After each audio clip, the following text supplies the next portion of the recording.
Dave says. It's showing that love, everybody.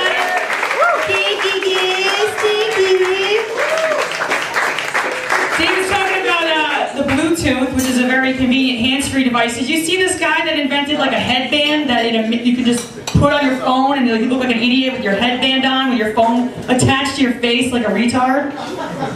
So I was telling this guy about this invention that I saw, and he's like, you know, I was watching Storage Wars one day. Of course, he's really, you know, a really fun guy.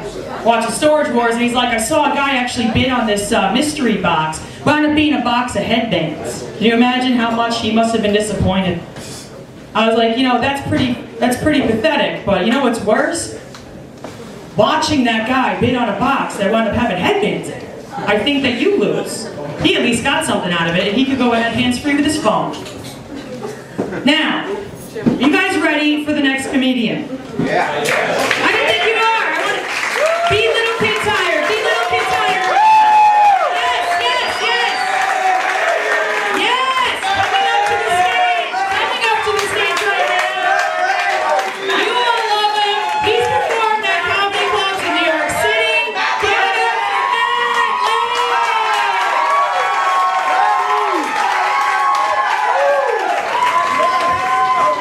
Thank you guys. Oh my God.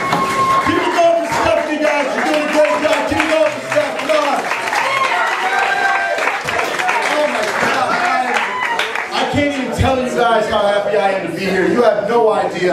After the night I had last night, I am beyond happy. I had to go out to dinner with my family, and as bad as a normal dinner out with the Manson family is, it was worse because we had to celebrate for my little sister. She made the varsity team in lacrosse as a sophomore. No, screw her. It's my set. When she writes a set and comes here, you clap for her. Now it's my time. And we had to go out. Her favorite restaurant is in Newburgh. And if you guys are familiar with Newburgh, you know. But if you're not, it's the type of town where you go to town, and when you get in, you lock your doors and you take the safety off the guns, because apparently when you get to town they give you a gun. And we're sitting there, and it's horrible because I'm a little bit of a fuck up, as you can tell. I'm on stage bitching about my problems.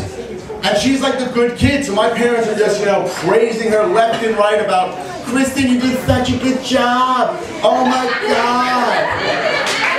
We got you an ice cream cake, and we got your lacrosse stick inscribed for you. And I'm sitting on a dumbass like, so I got a comedy show, you guys gonna come? My mother looks over, Matthew! Don't ruin tonight with your jokes. So I'm just sitting there listening to this bullshit go on, and I'm staring out the window trying to forget my problems. And I see these two thugs standing in the parking lot, and they're dressed in full red, they got tattoos, the bandanas are going on, it's ridiculous. And one of them's like 25, and the other one had to be 13. It was really weird. And the 25-year-old has his arm around the younger one, and he looks really pleased. He looks really happy, and I'm like, they're having the same goddamn conversation they're having for my sister right now. And the older, I could just imagine the older guy be like, dude, you did such a good job. You sold a whole kilo by yourself. Dude, we got you an ice cream cake. We got your dad inscribed, like, come on. And we got you a hooker back at the crib. It's gonna be a good night. And you know what? There's a silver lining in every situation. Everybody always feels bad. Oh, those poor kids in the ghetto, they're in gangs. Have you ever seen Gangland where there's just girls half naked around all the place? When I was 13, I had no hope of getting a pussy. I had myself and the imagination.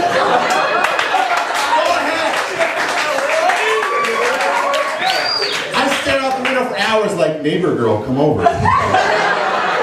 And it never worked for me, it never happened. And you know what, I recently figured out why I have such problems with girls. And one of the main reasons is I'm a nice guy. It really is that simple. I'm a nice guy, and I think back to all the times I left parties with vomit on my clothes that wasn't even mine. From just carrying drunk girls upstairs to the bedroom and leaving them there with my pants still on.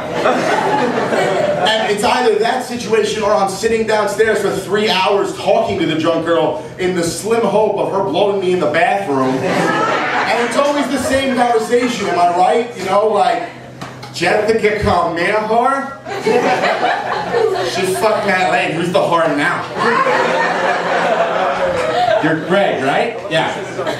And it always ends the same way. Some dude with like a six-pack walks by and he says the most ridiculous shit and gets her to come. Damn, baby, that's a fucked up haircut. And she's just like, what about my haircut? And I'm stuck holding the purse, like, come on. It's bad. And then there's that next day conversation of like, oh, you're feeling better. I'm glad to see, you're not throwing up anymore in my hands. And she looks at me, she's like, oh, you're Greg, right? You held my purse while I fucked John in the bathroom. Thank you very much. Well, I have to go. My mother, you're not good looking. I have to go. I'm sorry. And that maybe is why I fell into a pattern of dating the freakiest, weirdest girls in the world. Because they're the only girls left who really appreciate a nice guy. Because a nice guy, when they sleep with a freaky girl, we untie them at the end of the night. We don't just leave them chained in a radiator and hope the neighbors stop questioning them.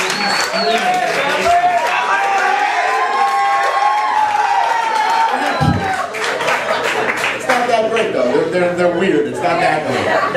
Well, honestly, there's some pros to having freaky ex-girlfriends, because like if you, sir, saw a girl outside your house at 3 a.m. holding an axe and screaming, you'd be freaked out calling the cops. I could just look over and be like, Amy, go home. It wasn't funny the first 3 times. But I'm running out of freaky girls. It's not fun anymore. Because you can only sneak into the mental institution so many times before they realize people are missing. Hey, you seen Jessica from B4? Oh no, the janitor was in here with a body bag before. We don't have janitors! It's really bad, so I had to start going out with nice girls again. And it's not as fun because I don't know how to read signals anymore from these girls. With a freaky girl, it's pretty easy. She starts grabbing you under the table, you're like, I think she likes me. With a nice girl, you're sitting there, she's like, I like your shirt. Thanks, I got it cold. Thank you, that doesn't help me. Your hair looks good tonight. Are you gonna fuck me or what? Tell me the truth right now.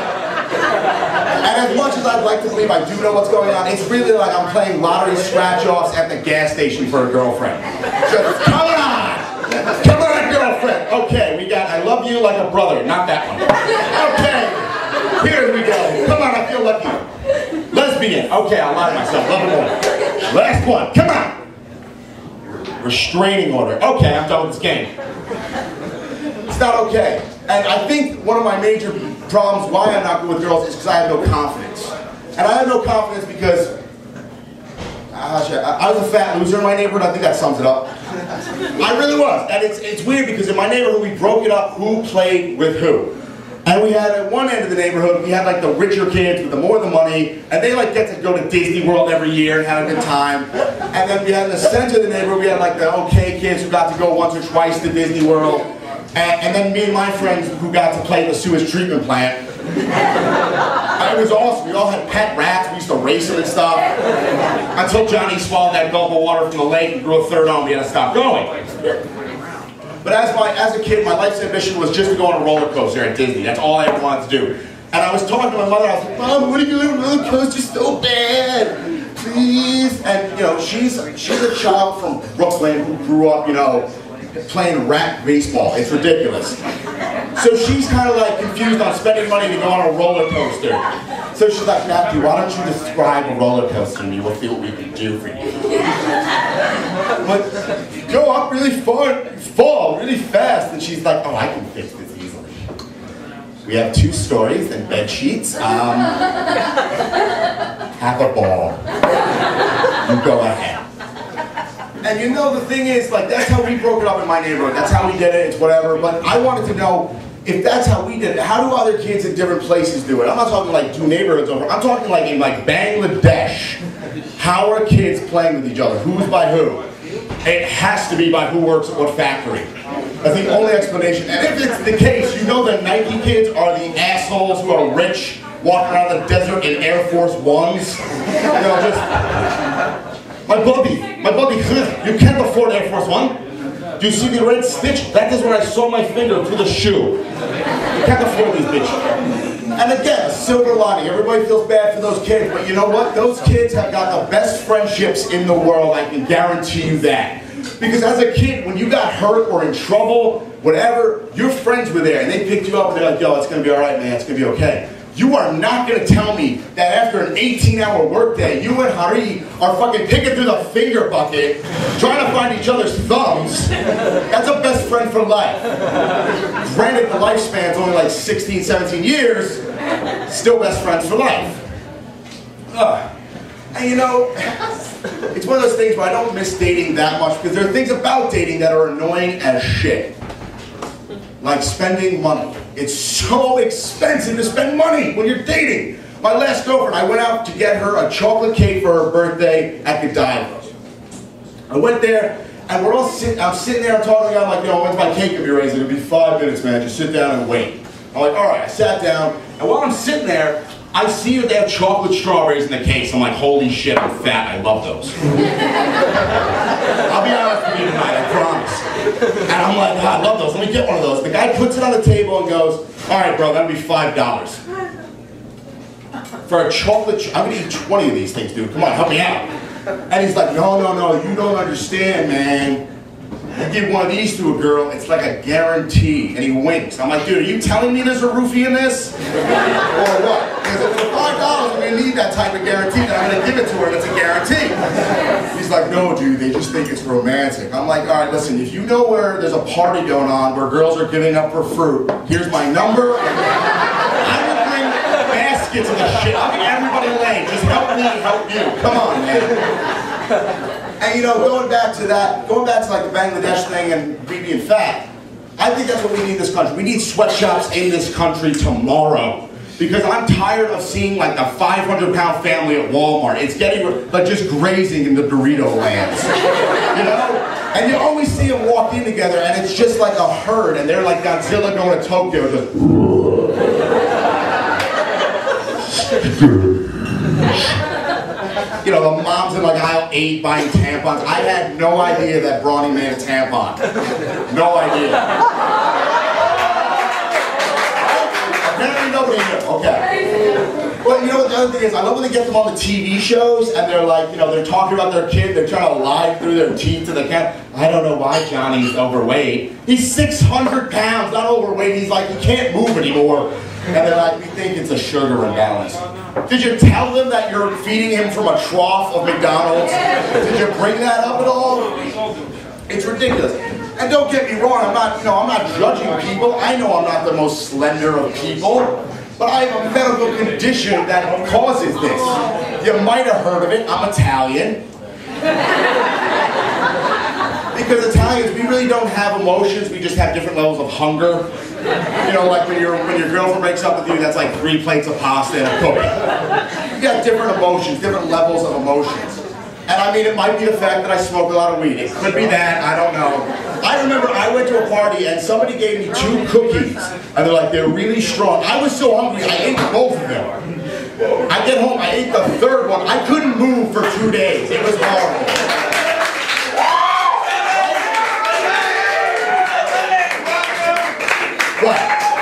But the thing I hate the most is when you go to a party and there is that asshole who has to ruin it for you, like you're smoking a... Are there any cops in the room before I tell this story? I just realized I'm smoking a lot of weed. He's going to meet me outside. Can I get your autograph? Is this a subpoena? What is this? And anyway, that's fine. Anyway, I'm at a party and this guy comes up to me and he ruins my high. He comes up and he's like, hey man, what are you smoking, weed? It's all in your head, dude. I smoke weed, never got me high, never. You know this is the dude who smoked his brother's grass clippings because he had nothing, he bought me 20 bucks, and he was like, here man, here's some really good shit. Why does it have a cricket in it? It's good, it's part of it, don't worry. And that guy pisses me off because that would be like me walking up to a parent and being like, hey, you should give your kid more McDonald's. I have no idea what I'm talking about. I shouldn't be telling you what to do with your kids. You shouldn't be telling me what to do with drugs if you have no input. And I don't mean you smoke half a joint with your cousin and passed out. I'm talking you have to have a real experience like I did last week. I was coming home from a party, too high to drive. I'm responsible enough to do that. I walked home. Doubting me? I walk home and I get inside high as shit and I walk in and I'm like, oh no, where's my weed? Oh, so I go back out scanning the neighborhood for this bud I just dropped and I find it and I'm like, holy shit, it's over a deer.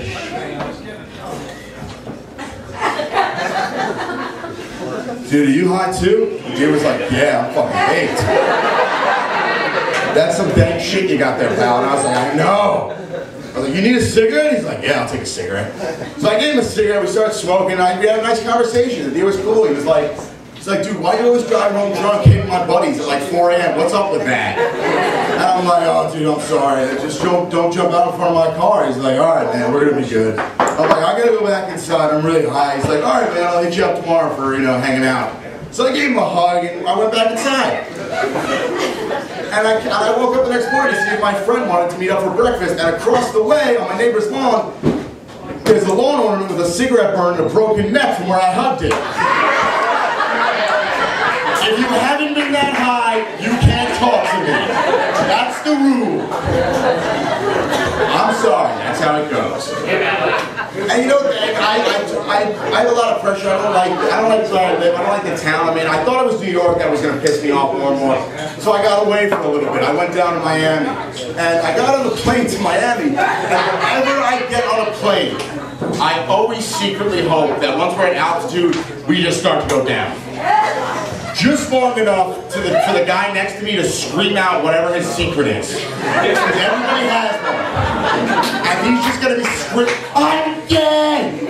I'm gay! And then we can level off. Because once we level off, you have his dad 3 seats up like, I knew those men fitness weren't anything important. You don't even go to the gym. And we would land and everybody at the resort would know. And you just hear the pilot like, we would like to thank everybody for remaining calm in this event, and we'd like to thank John by sending back some complimentary nuts for you. Well, we get to Miami, and I realized quickly what Miami was really all about. Miami is about drinking way too much, staying long days in the hot sun, and not sleeping very much. And I'm like, holy shit, this is perfect. This is the perfect environment for girls to make a mistake like me. Yes! What I didn't account for was that guys who had girlfriends down there knew that. And every time I talk to a girl on the beach, I mean, I'm not that threatening, really. I'm a heavyset Italian dude from New York. Do I really look threatening to you? And I was talking to this one girl, and this guy saw me 20 feet away. He's smacking little kids in the head, just trying to get to his girlfriend. I mean, these girls were better protected than like Obama at a KKK rally. It was ridiculous. I had one chance this whole trip. The last day we're there, I sit down at South Beach and I see these 2 beautiful Spanish girls. I'm talking just washed up on the beach today. They're the best fresh, I'm telling you. So I'm like, make your move, nobody's around. So I go over and I'm like, all right, can I sit down here? And the one girl was like, give me the head nod. So I sat down next to her and I'm like, that's nice. Let's start a conversation before they leave. So where are you girls from? And this beautiful Spanish girl looked me right in the eyes and said, the Bronx? And she must have seen the disdain in my face for that answer because she pulled out her knife and stabbed me like 3 or 4 times. And then all 20 of her kids ran over and kicked the shit out of me repeatedly. And that was my last day. I'd like to thank you